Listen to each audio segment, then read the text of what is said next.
नमस्कार दोस्तों, स्वागत है आप सभी का।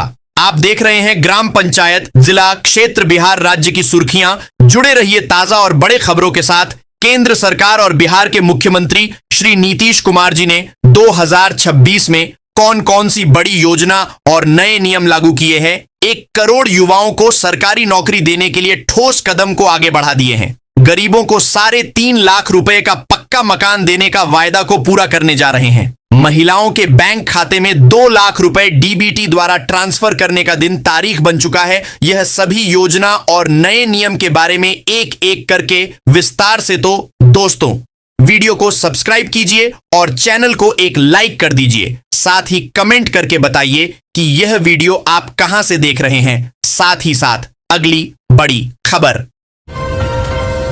बिहार सरकार ने जीविका परियोजना से जुड़े कर्मचारियों और अधिकारियों के वेतन में बड़ी बढ़ोतरी की है। अलग अलग स्तरों पर 10 से 30% तक वेतन बढ़ाया गया है। सभी कर्मियों को 5 लाख रुपए का मेडिक्लेम मिलेगा। नया वेतन 1 अप्रैल 2026 से लागू होगा। देश के ग्रामीण क्षेत्रों के गरीब परिवारों के लिए बड़ी खुशखबरी है। पीएम आवास योजना ग्रामीण सर्वे 2026 के तहत अब ग्रामीण क्षेत्रों में गरीब परिवारों को घर देने की प्रक्रिया शुरू कर दी गई है। इस योजना का उद्देश्य हर गरीब परिवार को सुरक्षित और किफायती घर उपलब्ध कराना है। बिजली बिल माफी योजना एक सरकारी पहल है जिसके तहत पात्र उपभोक्ताओं के पुराने बकाया बिजली बिलों को पूरी तरह माफ किया जाएगा। इस योजना का मकसद आर्थिक रूप से कमजोर उपभोक्ताओं को राहत देना और उन्हें बिजली सेवा से पुनः जोड़ना है।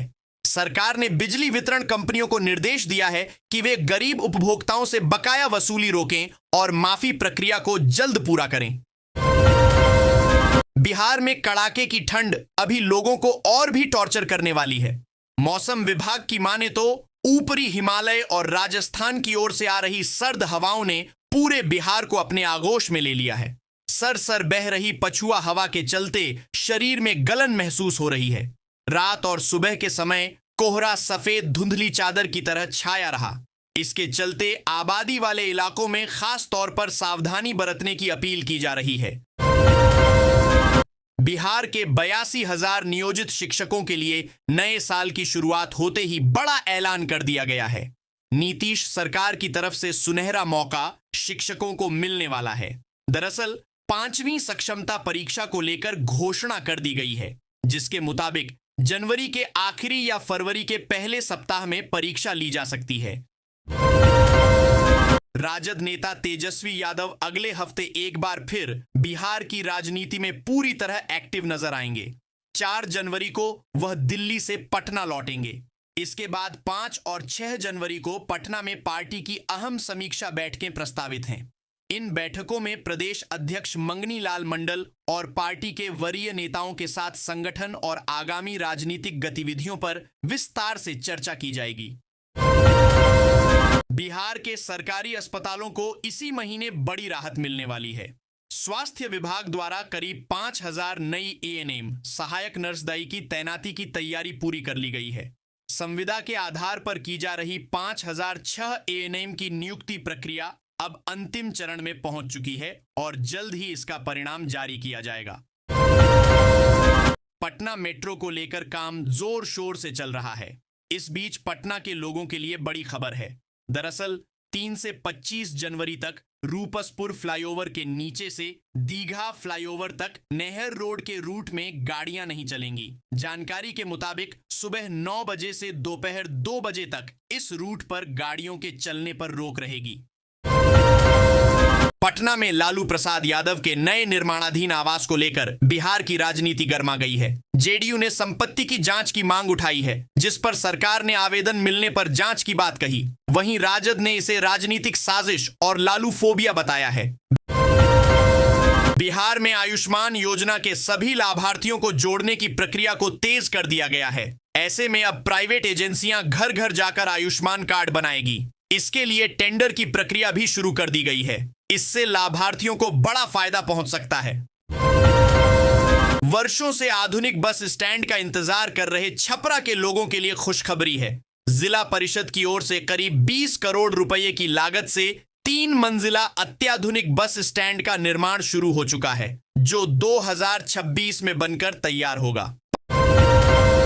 पश्चिम चंपारण के लौरिया और पूर्णिया के बनमनखी में अतिक्रमण के खिलाफ सख्ती तेज हो गई है। लौरिया में प्रशासन ने 7 दिन का अल्टीमेटम दिया है। बनमनखी में ग्रामीणों ने ऐतिहासिक कोशी माता मेला की सरकारी जमीन को अतिक्रमण से मुक्त कराने की मांग की है। पटना जंक्शन को भव्य तरीके से बनाने का फैसला लिया गया है। पटना जंक्शन को मुंबई जैसा मॉडर्न जंक्शन बनाया जाएगा। इसके साथ ही रिंग रेल नेटवर्क भी विकसित किया जा रहा है। इतना ही नहीं, इस जंक्शन से नई रेल लाइनें भी जुड़ेंगी। निगरानी टीम ने मुजफ्फरपुर के जिला कृषि पदाधिकारी को 19,000 घूस लेते दबोच लिया। बिहार में बुजुर्गों को उनके घर पर स्वास्थ्य सुविधाएं बहाल की जाएंगी। सीएम नीतीश कुमार ने नए साल का तोहफा दिया है। राज्य में भीषण सर्दी को लेकर कई जिलों में स्कूलों की टाइमिंग। इंस्पेक्टर देवेंद्र कुमार के बयान पर प्राथमिकी दर्ज कर कार्रवाई की जा रही है। गिरफ्तार करने के बाद उसे साइबर थाने पर लाया गया, जहां एसएसपी सुशील कुमार और सिटी एसपी कोटा किरण कुमार ने लंबी पूछताछ की। भागलपुर में टीएमबीयू ने स्नातक सेमेस्टर 4 के हिंदी विषय की दोबारा परीक्षा कराने का निर्णय लिया है। इसके लिए शेड्यूल शनिवार को जारी किया जाएगा और जनवरी के दूसरे हफ्ते में इसे पूरा करना है। कुलपति प्रो बिमलेंदु शेखर झा ने परीक्षा नियंत्रक को निर्देश दिए हैं। भागलपुर में उप मुख्यमंत्री विजय कुमार सिन्हा का कार्यक्रम 5 जनवरी को होगा। पहले यह 4 जनवरी को होना था, लेकिन रविवार के कारण तारीख बढ़ा दी गई। नगर निगम को कार्यक्रम की व्यवस्था की जिम्मेदारी दी गई है। पहले चरण में आम लोगों से मुलाकात और दूसरे चरण में बिहार में सरकारी विद्यालयों को हाईटेक बनाने की पहल तेज हो गई है। वित्तीय वर्ष 2025 से 26 में 5,277 उच्च माध्यमिक विद्यालयों में आईसीटी लैब स्थापित होंगे, जबकि 6,113 विद्यालयों में स्मार्ट क्लास फरवरी तक पूरे हो जाएंगे। माध्यमिक विद्यालयों में विज्ञान की पढ़ाई को बढ़ावा देने के लिए इंटीग्रेटेड साइंस लैब भी बन रहे हैं। शिक्षा विभाग ने ससमय कार्य पूरा करने के निर्देश दिए हैं, जिससे नए सत्र से पढ़ाई शुरू हो सके। मुख्यमंत्री नीतीश कुमार ने बिहार में बुजुर्गों को घर पर स्वास्थ्य सुविधाएं देने की योजना की घोषणा की। यह 7 निश्चय 3 पहल का हिस्सा है, जिसका लक्ष्य 2025 से 2030 तक राज्य को विकसित बनाना है। स्वास्थ्य विभाग को nursing, pathology, BP, ECG, physiotherapy और आपातकालीन सहायता जैसी सेवाएं प्राथमिकता से लागू करने का निर्देश दिया गया है। सरकार ने इस संबंध में नागरिकों से सुझाव भी मांगे हैं। 14 पदों पर भर्ती निकाली है। चयनित उम्मीदवारों को पटना में 80,000 रुपए तक मासिक मानदेय मिलेगा। यह भर्ती ग्रामीण विकास, किसानों की आय बढ़ाने और एफपीओ को मजबूत करने के उद्देश्य से की जा रही है। इच्छुक अभ्यर्थी 7 जनवरी 2026 तक brlps.in करियर पर ऑनलाइन आवेदन कर सकते हैं। यह युवाओं के लिए करियर का सुनहरा अवसर है। बिहार सरकार जीविका दीदियों के लिए एक महत्वाकांक्षी मास्टर प्लान ला रही है, जिसके तहत उन्हें डिजिटल प्लेटफॉर्म से जोड़ा जाएगा। इसका उद्देश्य उनके उत्पादों को गांव से शहर और अंतरराष्ट्रीय बाजारों तक पहुंचाना है, जिससे उन्हें बेहतर दाम मिल सके। व्हाट्सएप और सोशल मीडिया के माध्यम से सूचना तंत्र विकसित होगा। ग्रामीण विकास विभाग ने ब्लॉक स्तर पर पैकेजिंग हाउस स्थापित करने के निर्देश दिए हैं, ताकि दीदियां डिजिटल उद्यमी बन सकें। बिहार सरकार के सभी 26 मंत्रियों ने अपनी संपत्ति का ब्यौरा सार्वजनिक किया है। मुख्यमंत्री नीतीश कुमार की फोर्ड इकोस्पोर्ट और उप मुख्यमंत्री सम्राट चौधरी की महिंद्रा बोलेरो नियो सादगी दर्शाती है। हालांकि खेल मंत्री श्रेयसी सिंह की 37,58,000 की टोयोटा फॉर्च्यूनर और उसका वीआईपी नंबर 000 एक चर्चा का विषय बन गया है। उनकी महंगी गाड़ी मुख्यमंत्री और उप मुख्यमंत्री से भी अधिक है, जो उनकी आत्मनिर्भरता को भी दर्शाती है। बिहार में सर्द पछुआ हवा और कोहरे का प्रकोप जारी है। मौसम विभाग ने सीतामढ़ी, शिवहर सहित कई जिलों में घने कोहरे की चेतावनी दी है। अगले 48 घंटों में अधिकतम तापमान में वृद्धि संभव है, लेकिन कनकनी बनी रहेगी। पटना का न्यूनतम तापमान 9.0 डिग्री सेल्सियस दर्ज किया गया। विभाग ने पश्चिम बिहार में शीतलहर और अन्य क्षेत्रों में कोल्ड डे की स्थिति का अनुमान लगाया है। पथ निर्माण विभाग के सचिव पंकज कुमार पाल ने पटना में मुख्यमंत्री की प्रगति यात्रा के दौरान घोषित सड़क परियोजनाओं का निरीक्षण किया। उन्होंने निर्माण कंपनियों को निर्देश दिया कि वे कामगारों की संख्या बढ़ाकर सभी परियोजनाओं को समय से पहले पूरा करें।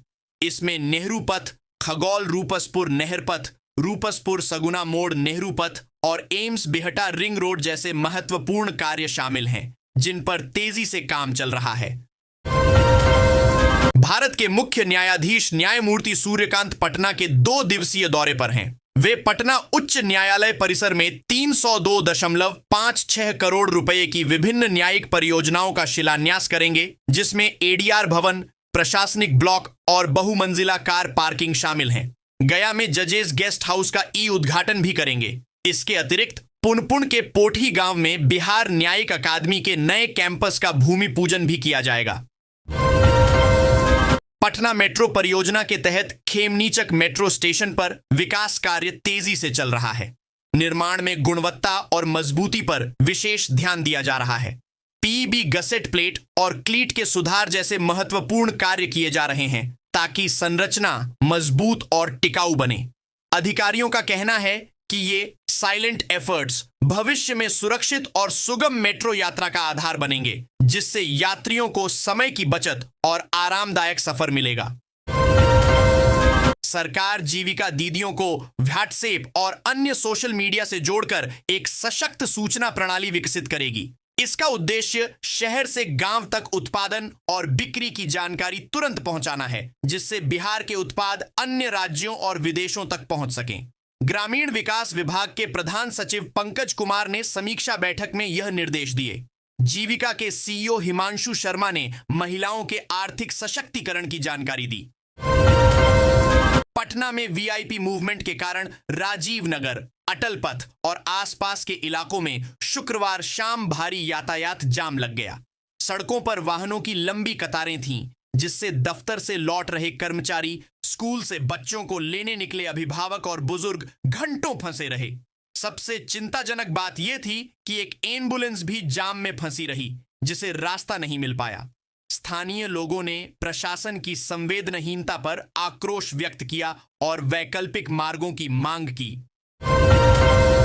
पटना एयरपोर्ट पर घने कोहरे और ठंड के कारण विमान परिचालन प्रभावित हुआ। शुक्रवार को 8 उड़ानें रद्द कर दी गईं, जबकि 38 फ्लाइट्स 25 मिनट से 2 घंटे तक देरी से संचालित हुईं।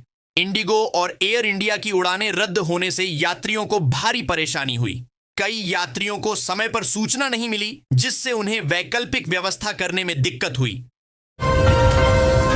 नए साल 2026 के स्वागत ने बिहार के प्रमुख शहरों में कारोबार को नई गति दी। राजधानी पटना सहित राज्य में 200 करोड़ रुपए से अधिक का व्यापार दर्ज किया गया। गिफ्ट, डायरी और कैलेंडर सेक्टर में सर्वाधिक बिक्री हुई, जबकि मिठाई की दुकानों, होटलों और रेस्तरां में भी भारी भीड़ देखी गई। व्यापार संघों के अनुसार यह कारोबार पिछले वर्ष की तुलना में 10 से 15% अधिक रहा, जो बाजार के लिए सकारात्मक संकेत है। भागलपुर जिले के 285+2 स्कूलों में 10 से 20 जनवरी तक इंटरमीडिएट की प्रायोगिक परीक्षाएं होंगी। कुल 39,556 परीक्षार्थी, जिनमें विज्ञान और कला संकाय के छात्र शामिल हैं, 169 केंद्रों पर परीक्षा देंगे। एडमिट कार्ड का वितरण 9 जनवरी तक होगा। डीपीओ माध्यमिक शिक्षा ने लापरवाही पर कार्रवाई की चेतावनी दी है। प्रायोगिक परीक्षा के महत्व पर जोर दिया। भागलपुर में नए साल के पहले दिन सरकारी स्कूलों में शिक्षकों की उपस्थिति चिंताजनक रही। विभाग के निर्देश के बावजूद 1 जनवरी को 15,402 शिक्षकों ने ई शिक्षा कोष पर हाजिरी दर्ज नहीं की।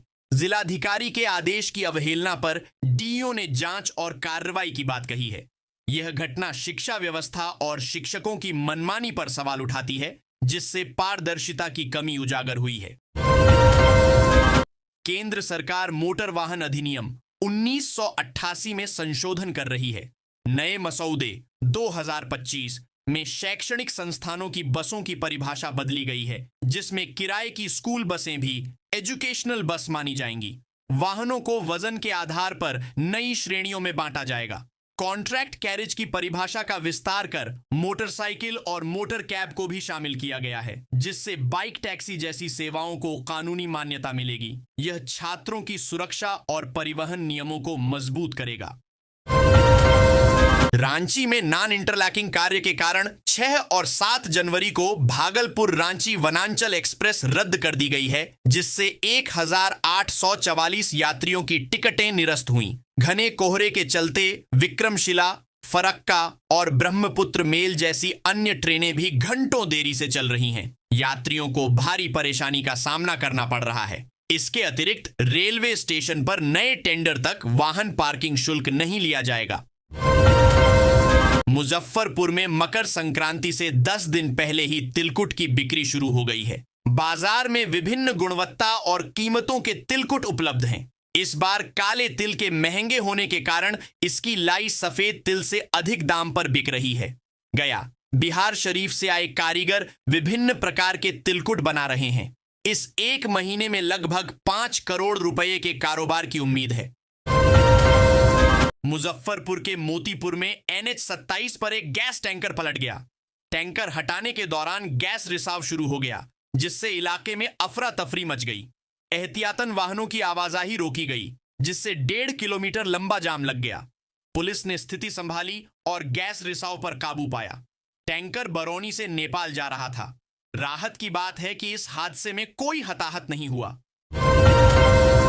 मुख्यमंत्री महिला रोजगार योजना और जीविका योजना से औराई व कुढ़नी प्रखंड की हजारों ग्रामीण महिलाएं आत्मनिर्भर बन रही हैं। प्रारंभिक सहायता राशि 10,000 रुपए से उन्होंने छोटे व्यवसाय शुरू किए हैं। औराई में 40,000 से अधिक और कुढ़नी में 90,000 महिलाओं को सहायता मिली है। इससे गांवों में आर्थिक गतिविधियां बढ़ी हैं और परिवारों को रोजगार मिल रहा है, जिससे पलायन में कमी आई है। मुजफ्फरपुर के अहियापुर में चिट फंड कंपनी के 4 कर्मियों को पुलिस साक्ष्य के अभाव में कोर्ट से जमानत मिल गई। इन पर नौकरी के नाम पर लाखों रुपए ठगने का आरोप था। पीड़ितों ने कर्ज लेकर नौकरी के लिए 2-2 लाख रुपए दिए थे, लेकिन न नौकरी मिली न पैसे। पुलिस की कार्यशैली से पीड़ित नाराज हैं, क्योंकि ठोस सबूत पेश न करने से आरोपितों को लाभ मिला। मुजफ्फरपुर के बोछा में प्रधानमंत्री आवास योजना के सत्यापन कार्य में अचानक तेजी आई है। पहले धीमी गति से चल रहा यह कार्य बीते 2 दिनों में 2 गुना से अधिक हो गया है, जिससे लाभार्थियों में नई उम्मीद जगी है। प्रशिक्षु IAS डा प्रेम कुमार और BDO प्रिया कुमारी के सख्त निर्देश पर आवास सहायक व कार्यपालक सहायक 15 जनवरी तक 33,171 लाभार्थियों का सत्यापन पूरा करने में जुटे हैं। मुजफ्फरपुर में तिरहुत के प्रमंडलीय आयुक्त गिरिवर दयाल सिंह ने एक मॉडल अस्पताल का औचक निरीक्षण किया। उन्होंने सर्जरी OPD बंद और चिकित्सकों को अनुपस्थित पाया, जिस पर कड़ी नाराजगी जताई। गंदगी और पुरानी चादरें देखकर भी उन्होंने व्यवस्था सुधारने के निर्देश दिए। आयुक्त ने मरीजों से दवाओं और भोजन की गुणवत्ता पर भी बात की और अस्पताल प्रबंधन को खामियां दूर करने का टास्क दिया। मोतिहारी के केसरिया प्रखंड की बैरिया पंचायत में PM आवास योजना के आवंटन में अनियमितता सामने आई है। पक्का मकान होने के बावजूद एक लाभुक को 3 किस्तें जारी कर दी गईं। जांच में आवास सहायक राजीव कुमार द्वारा मनमाने ढंग से लाभार्थियों का चयन और निरीक्षण 2 में लापरवाही पाई गई। DDC ने आवास सहायक के मानदेय में 25% और पर्यवेक्षक के मानदेय में 5% कटौती का आदेश दिया है। रक्सौल में 3 बांग्लादेशी नागरिकों और सरफराज अंसारी की गिरफ्तारी ने भारत नेपाल सीमा पर सक्रिय अवैध घुसपैठ नेटवर्क का खुलासा किया है। नेपाल को आसान ट्रांजिट रूट बनाकर विदेशी नागरिकों को भारत में प्रवेश कराया जा रहा है। स्थानीय एजेंट मोटी रकम लेकर उन्हें सीमा पार कराकर बड़े शहरों तक पहुंचाते हैं। यह घटना सीमा सुरक्षा पर गंभीर सवाल उठाती है और गहन जांच की आवश्यकता पर बल देती है। मोतिहारी में भूमि जमाबंदी सुधार, नामांतरण और बंटवारा नामांतरण के लिए पंचायत स्तर पर शिविरों में जमा किए गए 1,78,000 से अधिक आवेदनों में से 64,117 आवेदन 3 महीने बाद भी ऑनलाइन नहीं हो पाए हैं। केवल 735 आवेदनों का ही निष्पादन हुआ है। इससे आवेदकों को लंबा इंतजार करना पड़ रहा है। प्रभारी जिलाधिकारी ने सीओ को आवेदनों को ऑनलाइन करने और फिर से शिविर लगाने का निर्देश दिया है। पूर्वी चंपारण में औद्योगिक क्रांति की तैयारी चल रही है। रामगढ़वा के अहिरौलिया में 560 एकड़ भूमि पर कृषि व विभिन्न उत्पादों पर आधारित उद्योग स्थापित होंगे। जिलाधिकारी के प्रस्ताव पर सरकार कार्रवाई कर रही है। बियाडा ने भूमि का सत्यापन किया है। इससे क्षेत्र की अर्थव्यवस्था मजबूत होगी और रोजगार के नए अवसर सृजित होंगे। रक्सौल में भी 2 नए औद्योगिक क्षेत्र विकसित किए जाएंगे। उत्तराखंड की मंत्री रेखा आर्य के पति गिरधारी लाल साहू के बिहार की लड़कियों पर दिए बयान से बिहार की सियासत गर्मा गई है। राजद, कांग्रेस समेत जदयू और हम जैसे एनडीए सहयोगी दलों ने भी साहू पर कार्रवाई की मांग की है। केंद्रीय मंत्री जीतन राम मांझी ने इसे निंदनीय बताया और कार्रवाई की मांग की। विधायक आईपी गुप्ता ने साहू को बिहार लाने वाले को 10 लाख का इनाम घोषित किया है। बिहार सरकार ने जनवरी माह में जमीन खरीद बिक्री करने वालों को बड़ी राहत दी है। बक्सर जिले में पूरे जनवरी महीने के दौरान निबंधन कार्यालय रविवार को भी खुले रहेंगे। यह निर्णय आम जनता की सुविधा और सरकारी राजस्व में वृद्धि के लिए लिया गया है। इससे उन लोगों को विशेष लाभ मिलेगा जो सप्ताह के अन्य दिनों में व्यस्त रहते हैं। भीड़ कम होगी और दलालों पर भी लगाम लगेगी। मकर संक्रांति 14 को है या 15 जनवरी को, इसको लेकर लोगों के मन में भ्रम की स्थिति बनी हुई है। शास्त्रों के अनुसार सूर्य के प्रवेश के 16 घंटे तक पुण्य काल रहेगा। इस दिन स्नान, दान और सूर्यदेव की उपासना का विशेष महत्व है। कृष्णा ब्रह्म के एक निजी कोचिंग सेंटर में छात्र छात्रा के विवाद के बाद बड़ा बवाल हो गया। एक छात्रा ने छात्र पर गाली देने का आरोप लगाया, जिसकी शिकायत करने पर शिक्षक ने उसे थप्पड़ मार दिया। इससे गुस्साए अभिभावक कोचिंग सेंटर पहुंचे, जिसके बाद माहौल गर्मा गया। कई थानों की पुलिस बुलाकर स्थिति को नियंत्रित किया गया। बक्सर में 12 करोड़ रुपए की लागत से पहला गैस इंसुलेटेड सिस्टम GIS आधारित विद्युत उपकेंद्र बनेगा। यह नया सबस्टेशन शहर की बिजली व्यवस्था को सुरक्षित और मौसम प्रतिरोधी बनाएगा। इससे वर्तमान में होने वाली ट्रिपिंग, वोल्टेज उतार चढ़ाव और बिजली कटौती की समस्या समाप्त होगी। 33 kV और 11 kV की लाइनें भूमिगत होंगी, जिससे आंधी वर्षा में भी बिजली आपूर्ति बाधित नहीं होगी। यह आधुनिक प्रणाली उपभोक्ताओं को लगातार और गुणवत्तापूर्ण बिजली सुनिश्चित करेगी। बिहार के शाहपुर प्रखंड में मनरेगा के तहत 1 दशक पहले लगाए गए पौधे अब विशाल पेड़ों का रूप ले चुके हैं। ये पेड़ राहगीरों को प्राणवायु और घनी छाया प्रदान कर रहे हैं, जिससे स्थानीय लोग इन्हें ऑक्सीजन ATM कहने लगे हैं। शाहपुर करनामेपुर पथ पर सहजौली गांव के पास 2013 से 14 में लगाए गए ये 500 से 700 पेड़ पर्यावरण संरक्षण का उत्कृष्ट उदाहरण बन गए हैं, जो गर्मी में राहत और सर्दियों में गर्माहट देते हैं। आरा शहर में 78 साल बाद बहुप्रतीक्षित रिंग रोड का निर्माण कार्य शुरू हो गया है। चंदवा से धरहरा मोड़ तक 7.50 किलोमीटर लंबी यह सड़क 18.80 करोड़ रुपए से अधिक की लागत से मई 2026 तक पूरी होने का लक्ष्य है। मुख्यमंत्री नीतीश कुमार द्वारा शिलान्यास की गई यह परियोजना आरा को भीषण जाम से मुक्ति दिलाएगी और नए रोजगार के अवसर भी पैदा करेगी। बांका जिले में पीएम किसान सम्मान निधि की 22वीं किस्त पाने के लिए किसानों को फार्मर रजिस्ट्री कराना अनिवार्य है। अब तक केवल 9,200 किसानों ने ही यह रजिस्ट्री कराई है, जबकि 2,11,000 किसान निबंधित हैं। 6 जनवरी से पंचायत स्तर पर विशेष कैंप लगाए जाएंगे, जहां कृषि और राजस्व विभाग के कर्मचारी किसानों की मदद करेंगे। फार्मर रजिस्ट्री से किसानों को एक यूनिक आईडी मिलेगी, जिससे सरकारी योजनाओं का लाभ सीधे और पारदर्शी तरीके से मिलेगा तथा बार बार KYC की जरूरत नहीं पड़ेगी। कृषि विभाग धोरैया, बांका द्वारा किसानों को सरकारी योजनाओं का सीधा लाभ देने के लिए किसान आईडी बनाने की प्रक्रिया शुरू की गई है। पंचायत सरकार भवनों में विशेष शिविर लगाकर किसानों का केवाईसी किया जा रहा है। इसके बाद अंचल कार्यालय द्वारा जांच कर आईडी बनेगी। यह शिविर 2 चरणों में जनवरी में आयोजित होंगे। किसानों को आधार, मोबाइल और 2019 से पहले की दाखिल खारिज जमीन की रसीद लानी होगी।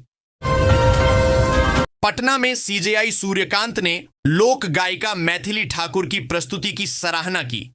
मैथिली ने अमीर खुसरो की छाप तिलक सब छीनी रे गाकर समा बांध दिया। सीजेआई ने उनसे पूछा, आपने खुसरो को गाया या जिया? यह प्रश्न मैथिली की भावपूर्ण गायकी की गहराई को दर्शाता है। सीजेआई बिहार दौरे पर न्यायिक भवनों का शिलान्यास भी कर रहे हैं। दरभंगा एयरपोर्ट पर खराब मौसम के कारण मुंबई से आने वाली स्पाइस जेट की फ्लाइट SG 334 रद्द कर दी गई।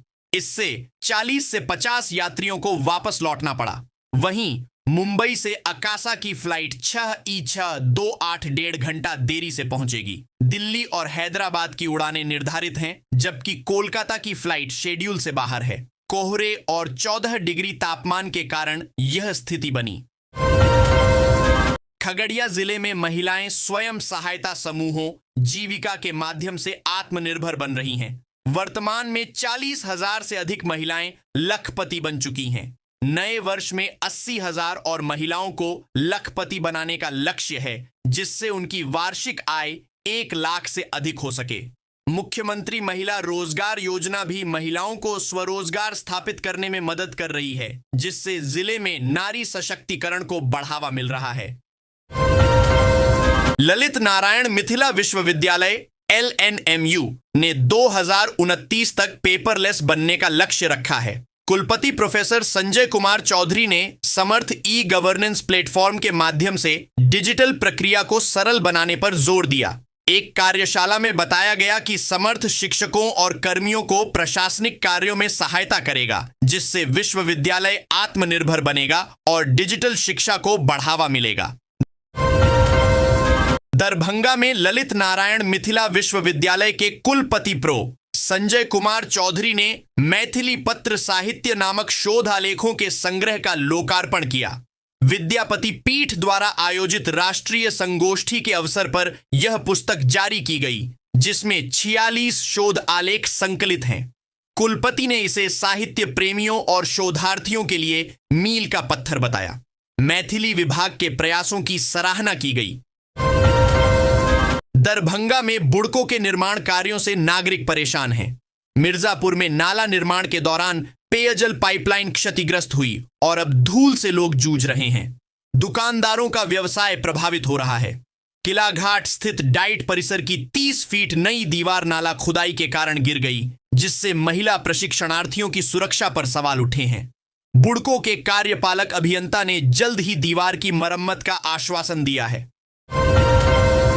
दरभंगा में धान की सरकारी खरीद धीमी गति से चल रही है, जिससे किसान औने पौने दाम पर व्यापारियों को धान बेचने को मजबूर हैं। विभाग द्वारा चावल का दर निर्धारित न होने और फोर्टिफाइड राइस कर्नेल की आपूर्ति न होने से राइस मिलें चावल नहीं दे रही हैं, जिससे पैक्सों को कैश क्रेडिट नहीं मिल पा रहा। लक्ष्य का केवल 18.5% ही खरीद हो पाई है, जिससे किसानों को भुगतान में भी देरी हो रही है। महाबलीपुरम से चला 33 फीट ऊंचा विशाल शिवलिंग गोपालगंज पहुंच गया है। यह शिवलिंग पूर्वी चंपारण के कैथवलिया स्थित विराट रामायण मंदिर में स्थापित किया जाएगा। लगभग 40 दिनों की यात्रा पूरी कर यह ग्रेनाइट पत्थर से बना शिवलिंग बिहार आया है। इसे देखने के लिए कुचाय कोट में श्रद्धालुओं की भारी भीड़ उमड़ पड़ी। 210 टन वजनी इस शिवलिंग को विशेष 54 पहियों वाले ट्रक से लाया गया है।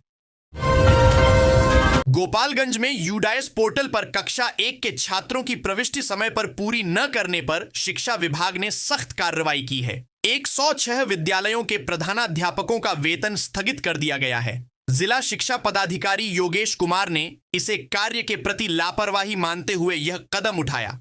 3 जनवरी तक प्रविष्टि पूरी करने के निर्देश दिए गए हैं, जिसके बाद ही वेतन जारी होगा।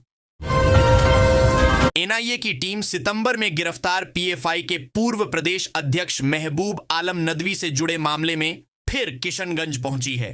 टीम सदर थाना में 2 व्यक्तियों से पूछताछ कर रही है जिन्हें पहले नोटिस दिया गया था। ये पूछताछ फुलवारी शरीफ मामले से संबंधित है और गिरफ्तार अध्यक्ष से मिले इनपुट पर आधारित है। दोनों व्यक्तियों के नदवी से घनिष्ठ संबंध बताए जा रहे हैं।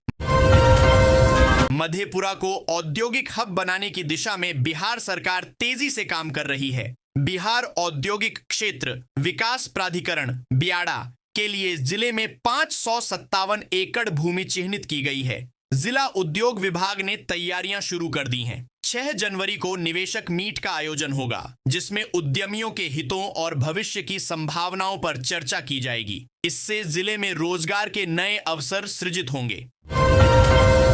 असरगंज के चौरगांव बिंद टोला में शुक्रवार देर शाम आपसी वर्चस्व को लेकर 2 गुटों मोती बिंद और साखो बिंद के बीच गोलीबारी हुई। पहले कहासुनी और पथराव हुआ, फिर 10 से 15 राउंड गोलियां चलीं, जिससे इलाके में दहशत फैल गई। पुलिस ने मौके से 2 खोखे बरामद किए। पुलिस मामले की जांच कर रही है। बेन नालंदा में एक ही परिसर में प्राथमिक, मध्य और उच्च माध्यमिक विद्यालयों का संचालन शिक्षा व्यवस्था के लिए गंभीर चुनौती बन गया है। कमरों की कमी, शिक्षकों का अभाव, संसाधनों का बंटवारा और अव्यवस्था के कारण पढ़ाई का माहौल प्रभावित हो रहा है। छोटे और बड़े छात्रों के बीच तालमेल बिठाना मुश्किल है, जिससे अनुशासन और सुरक्षा की स्थिति बिगड़ रही है। भवन निर्माण के लिए आवेदन के बावजूद कोई कार्रवाई नहीं हुई है, जिससे छात्रों का भविष्य दांव पर है। प्रधानमंत्री किसान सम्मान योजना के तहत ई-केवाईसी नहीं कराने वाले नवादा के किसानों को अब लाभ से वंचित होना पड़ सकता है। जिला प्रशासन और कृषि विभाग ने स्पष्ट किया है कि ई-केवाईसी अनिवार्य है और इसे पूरा न करने पर आगामी किस्तें रुक जाएंगी। साथ ही अन्य सरकारी योजनाओं का लाभ भी नहीं मिलेगा। जिले में केवल 16% किसानों ने ही ई-केवाईसी पूरी की है। किसानों से जल्द प्रक्रिया पूरी करने की अपील की गई है। भवानीपुर, पूर्णिया में लाखों की लागत से बने रैन बसेरा अतिक्रमण का शिकार हो गए हैं। दुकानदारों ने इन पर कब्जा कर लिया है, जिससे राहगीरों, खासकर महिला यात्रियों को खुले में इंतजार करना पड़ता है और उन्हें असहज परिस्थितियों का सामना करना पड़ता है। शाम होते ही ये नशेड़ियों का अड्डा बन जाते हैं, जिससे भय का माहौल है। स्थानीय लोगों की शिकायत के बावजूद प्रशासन ने कोई कार्रवाई नहीं की है, जिससे वे आंदोलन की चेतावनी दे रहे हैं। डेहरी ऑन सोन के रामा रानी जैन बालिका उच्च विद्यालय में बार बालाओं के डांस का वायरल वीडियो सामने आने के बाद प्रशासनिक हलकों में हड़कंप मच गया है। एसडीएम नीलेश कुमार के निर्देश पर एक 3 सदस्यीय जांच समिति ने शुक्रवार को विद्यालय पहुंचकर मामले की पड़ताल शुरू कर दी। यह घटना 29 नवंबर की बताई जा रही है। प्रारंभिक जांच में मंच पर डांस की पुष्टि हुई है। दोषियों पर सख्त कार्रवाई का आश्वासन दिया गया है। गाजीपुर हाजीपुर ग्रीनफील्ड एक्सप्रेसवे निर्माण के लिए मांझी प्रखंड के कौरुधौरू में शुक्रवार को अतिक्रमण हटाओ अभियान चलाया गया। सुबह से शाम तक चले इस अभियान में बुलडोजर से कई पक्की इमारतें ध्वस्त की गईं, जिससे इलाके में हड़कंप मच गया। गड़खा प्रखंड के अड़ूपुर गांव में पेयजल संकट गहरा गया है, क्योंकि एकमात्र जल आपूर्ति टंकी खराब पड़ी है। इससे आक्रोशित ग्रामीणों ने शनिवार को उग्र प्रदर्शन किया। बिजली तार जलने से टंकी बंद है और ऑपरेटर भी कई महीनों से गायब है। ग्रामीणों ने विभाग की उदासीनता पर नाराजगी व्यक्त करते हुए चेतावनी दी कि यदि जल्द मरम्मत नहीं हुई तो आंदोलन तेज किया जाएगा। छपरा नगर निगम प्रधानमंत्री आवास योजना शहरी 2.0 के तहत भूमिहीन परिवारों के लिए बहुमंजिला आवास निर्माण में तेजी ला रहा है। झुग्गी झोपड़ी में रहने वाले पात्र परिवारों को जल्द ही 2 BHK फ्लैट मिलेंगे। 6 एकड़ भूमि पर 1100 आवास बनाने का लक्ष्य है। यह योजना शहरी 2.0 गरीबों को सुरक्षित, सम्मानजनक और स्थायी आवास के साथ साथ मूलभूत सुविधाएं भी प्रदान करेगी, जिससे उनके जीवन स्तर में सुधार होगा। सारण जिला 2026 तक पर्यावरण संरक्षण में अग्रणी बनने की ओर बढ़ रहा है। अब तक 6,50,000 से अधिक पौधे लगाए जा चुके हैं या लगाए जा रहे हैं। यह अभियान सड़कों, नहरों, नदियों और शहरी क्षेत्रों में हरियाली बढ़ाने पर केंद्रित है। एक पेड़ मां के नाम जैसे अभियानों और जीविका दीदियों की जनभागीदारी से यह मुहिम सफल हो रही है। 2026 में 4 आर्द्र भूमियों का संरक्षण भी होगा, जिससे सारण हरित और पर्यावरण संतुलित क्षेत्र बनेगा।